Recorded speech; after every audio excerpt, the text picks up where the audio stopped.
Welcome to mtstechnik. My name is Kasper, I am an engineer here, and in this educational video we will talk about something super important when it comes to suspensions, the difference between linear and progressive springs.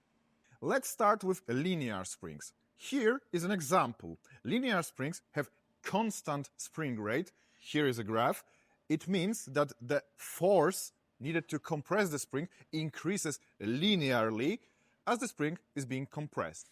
As you can imagine, this setup gives you a very predictable and precise driving, great for track use, but there's a catch. To deal with big loads and aggressive driving, linear springs have to be really stiff, which often results in very firm ride. Perfect for racing, not ideal for daily drivability, like going to work or picking up groceries. That's where progressive springs come in, and here is another example. The characteristics graph for this one looks totally different. Progressive springs do not have one fixed rate. As you can see on the graph, the resistance increases gradually as the spring is being compressed. You can often recognize progressive springs just by looking at them. Sometimes, like in this case, they have different coil spacing. Sometimes you can observe a variable wire thickness, or sometimes both. Progression on progressive springs can be either functional or construction-based. With functional progression, the goal is to make your car comfortable when driving normally, for example, during your commute to work, but stiff and responsive when driven hard. How does it work?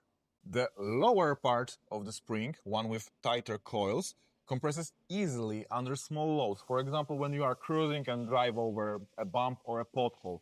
It's soft and absorbs all road imperfections very well.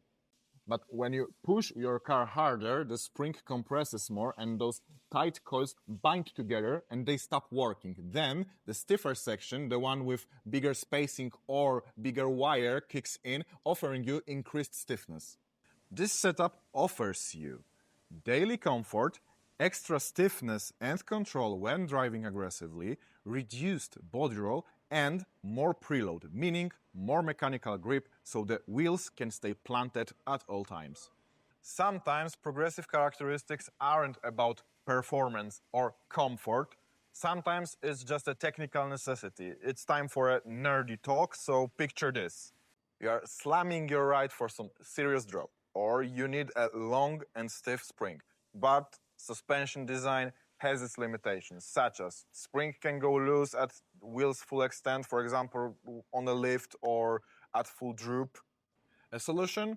A soft progressive segment, usually from 5 to 15 newtons per millimeter, added at the end of the spring, which compresses fully as soon as the car is on its wheels, so it doesn't affect ride quality, keeps the spring seated, even at full droop, and acts like a built-in helper springs, but with no dynamic influence, just a mechanical support.